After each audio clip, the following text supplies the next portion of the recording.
नमस्कार दोस्तों, मैं राकेश छत्री पीएनजी न्यूज़ में आप सभी का हार्दिक स्वागत करता हूं। और अभी हाल ही में हिंदू सेना के राष्ट्रीय अध्यक्ष विष्णु गुप्ता जी को जो धमकी भरा टेलीफोन आया है कनाडा से, ऐसा कहा जा रहा है उनका सर जो है वो धड़ से अलग करने की बात ऐसे कही गई है। तो आइए हम जानते हैं गुजरात के उपाध्यक्ष विनय शर्मा जी से कि ये आखिर माजरा क्या है। विनय शर्मा जी, आपका पीएनजी न्यूज़ में हार्दिक स्वागत है। और मेरा सवाल है कि जो अभी हाल ही में आपके राष्ट्रीय अध्यक्ष जो हैं हिंदू सेना के, उनको धमकी भरा टेलीफोन आया है, क्या है ये माजरा, क्या है, आप जरा बताइएगा। पहले तो आपको आपके न्यूज़ को धन्यवाद। हिंदू सेना के द्वारा 2 महीने पहले अजमेर कोर्ट में एक बात दायर किया गया था, जिसमें हिंदू सेना के राष्ट्रीय अध्यक्ष बड़े भाई आदरणीय श्रीमान विष्णु गुप्ता जी ने अजमेर दरगाह पे संकट मोचन शिव मंदिर होने का दावा किया है। और यह दावा एक किताब के माध्यम से किया गया है। 2 दिन पहले निचली अदालत ने हिंदू सेना की याचिका स्वीकार कर ली है और सभी पक्षों को नोटिस भेजी गई है, जिसकी तारीख 20 दिसंबर को पड़ी है। उस मामले को लेकर कुछ इस्लामिक कट्टरपंथियों के द्वारा बड़े भाई विष्णु गुप्ता जी को जान से मारने की धमकियां मिल रही हैं, उनका सर कलम कर देने की धमकियां मिल रही हैं। 1 महीने के अंदर 2 बार कॉल के माध्यम से धमकियां दी गई हैं कि केस वापस ले लो, अन्यथा तुम्हें परिवार सहित तुम्हें जान से मार देंगे।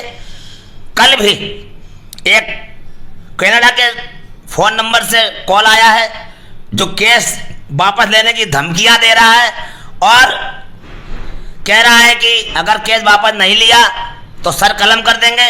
तो उन इस्लामिक कट्टरपंथियों को मैं बता देना चाहता हूं कि हिंदू सेना अपने अस्तित्व की लड़ाई लड़ रही है। हिंदू सेना ऐसी गीदड़ भक्तियों से डरने वाली नहीं है। हिंदू सेना अपने कर्तव्य पथ पर निरंतर चलती आ रही है और चलती रहेगी।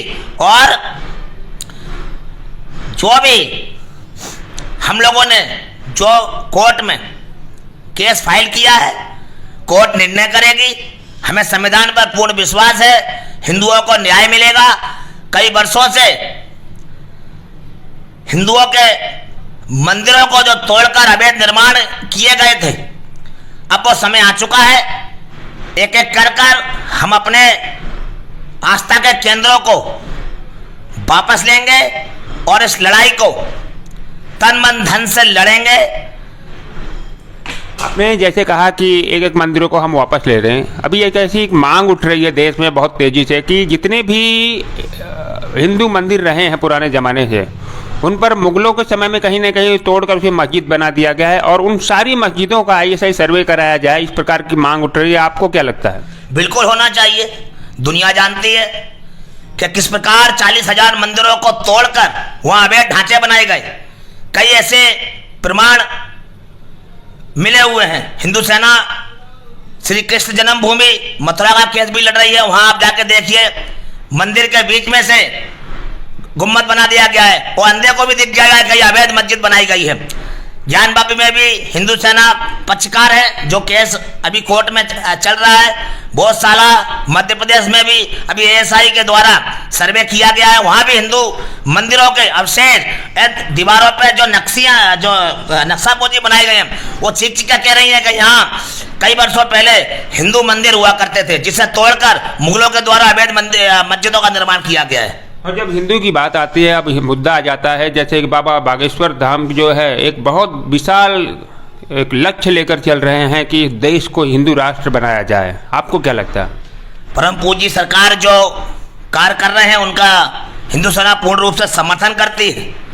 पहले संत ऐसे हैं जिन्होंने हिंदू राष्ट्र की मांग उठाई है और ये हिंदू राष्ट्र देश हमारा देश बनना चाहिए। हिंदुओं के लिए कोई अन्य जगह या अन्य कोई देश नहीं है। 57 इस्लामिक मुल्क बन गए, ईसाई मिशनरियों के द्वारा कई देश बना लिए गए। हिंदुओं के पास सिर्फ भारत देश ही बचा हुआ है, वहां भी आज हम अपने अस्तित्व की लड़ाई लड़ रहे हैं।